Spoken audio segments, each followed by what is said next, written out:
Jadi dari peristiwa Isra Mi'raj Nabi ini, ibrah yang bisa kita ambil,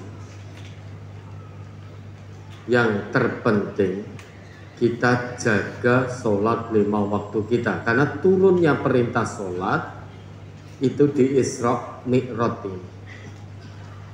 Prosesnya sedemikian, sebagaimana yang dijelaskan dalam hadis yang sangat panjang itu. Prosesnya seperti itu, sampai dibawa naik ke langit dunia. Maka dalam satu malam itu, sehingga itu memang kejadian yang maha kuasa, hanya Allah di situ atas izin Allah, tidak bisa kita nalar. Makanya ketika Nabi Muhammad datang kepada kaumnya menceritakan, menjelaskan peristiwa Isra Mi'raj minal Masjidil Haram ilal Masjidil Aqsa, kemudian naik ke Sidrah Muntaha untuk menerima perintah sholat, itu hanya satu malam. Kaumnya tidak percaya. Orang mungkin, karena dari Masjidil Haram ke Masjidil Aqsa itu naik kendaraan berbulan-bulan, naik onta berbulan-bulan. Kok ini hanya satu malam, ditambah lagi naik ke Sidrah Muntaha, langit ketujuh, kok mung satu malam. Oh, ini Muhammad sudah gila ini. Kan begitu. Karena di luar nalar manusia yang sangat lemah ini. Itu memang kejadian yang sangat dahsyat. Itu menunjukkan kemahakuasaan Allah. Tapi Abu Bakar itu langsung mengimani, kalau ini keluar dari lisanmu, aku percaya. Jadi Abu Bakar, apapun yang keluar dari lisan Nabi Muhammad sebelum diangkat jadi Nabi pun, Abu Bakar sudah percaya. Karena Nabi Muhammad sebelum diangkat jadi Rasul sudah mendapat julukan dari kaumnya Al-Amin, orang yang dapat dipercaya. Sehingga keluar dari lisan beliau apapun itu pasti benar. Nah, proses Isra Mi'raj sedemikian hebat. Di situ turun perintah sholat dari sekian banyak rakaat, 50 ini sampai singkatnya jadi 5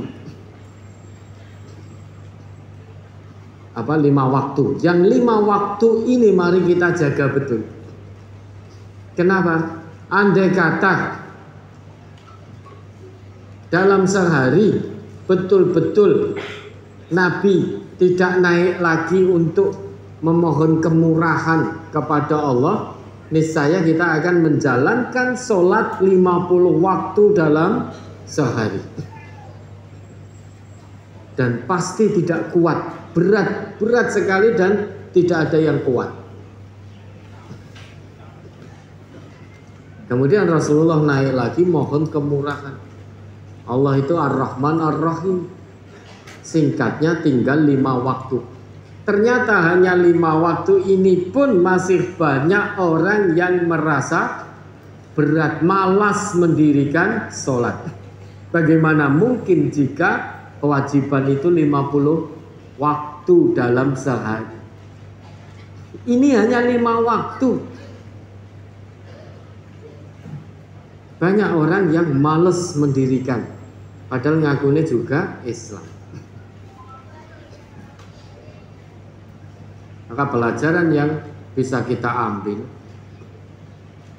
dari proses tadi sampai kemudian finalnya turun perintah sholat, yang bisa ikhlas mendirikan sholat secara istiqomah hanya hamba-hamba Allah yang hatinya bening, hatinya jernih, jiwanya suci, jiwanya bening. terpanggil butuh kepada Allah. Kalau sekilas gambaran tadi dari penjelasan hadis yang panjang tadi, Jibril membelah dada Rasulullah. Jangan kita bayangkan belai apa seperti kita. Itu kejadian, tapi itu informasi dari Rasulullah dan pasti benar. Perkara kaifiyahnya bagaimananya tidak usah kita gambar-gambarkan. Akal kita nggak gaduh, karena itu di luar kemampuan kita. Itu kejadian yang sangat hebat. Itu menunjukkan kemahakuasaan Allah.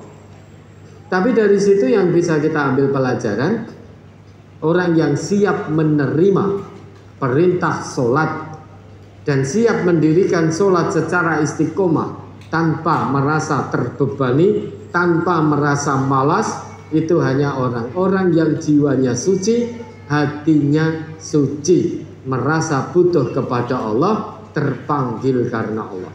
Itu yang pertama.